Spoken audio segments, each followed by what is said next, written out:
അത് ആദ്യം വന്ന ഈ നമ്മുടെ ഇത് സംബന്ധിച്ച് ഒരു അറിയിപ്പുകൾ വന്നല്ലോ.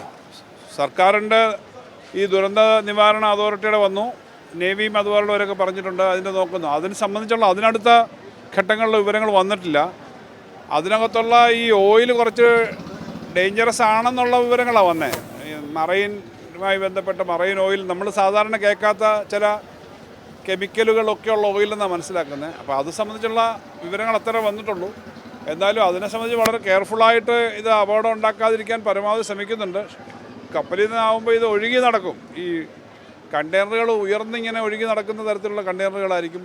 അത്രയും അത് വന്നിട്ടുള്ളൂ. പുതിയ വിവരങ്ങളൊന്നും വന്നിട്ടില്ല അത് സംബന്ധിച്ച്. നമ്മുടെ തീരദേശത്താണല്ലോ അത് വരുന്നത്.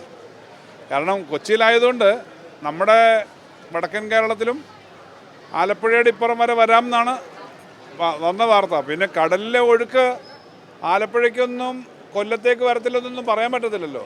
ഈ മഴയുടെയും കാറ്റിൻ്റെയൊക്കെ അന്തരീക്ഷം ഉള്ളതുകൊണ്ട് അതുകൊണ്ട് എല്ലാവരും ശ്രദ്ധിക്കണം.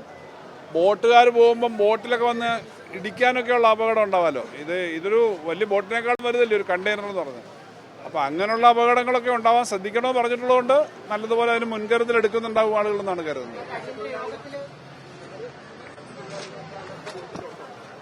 മത്സ്യത്തൊഴിലാളികൾക്ക് ഉൾപ്പെടെ മുന്നറിയിപ്പ് കൊടുത്തിട്ടുണ്ടല്ലോ. ഈ ബോട്ടുകാരെല്ലാം ശ്രദ്ധിക്കണമെന്ന് സൂക്ഷിക്കണമെന്ന് പറഞ്ഞിട്ടുണ്ട്. ഇപ്പോൾ അവർക്ക് അറിയിപ്പ് കിട്ടുന്നതിനും കുറേ കൂടി പഴയതിനേക്കാളും ക്വിക്കായ സംവിധാനങ്ങളുണ്ട്. അവർക്ക് അതുവഴി അറിയിപ്പ് കിട്ടാനുള്ള സംവിധാനങ്ങളുണ്ട്. അറിയിപ്പ് കൊടുത്തിട്ടുണ്ടെന്നാണ് മനസ്സിലാക്കുന്നത്.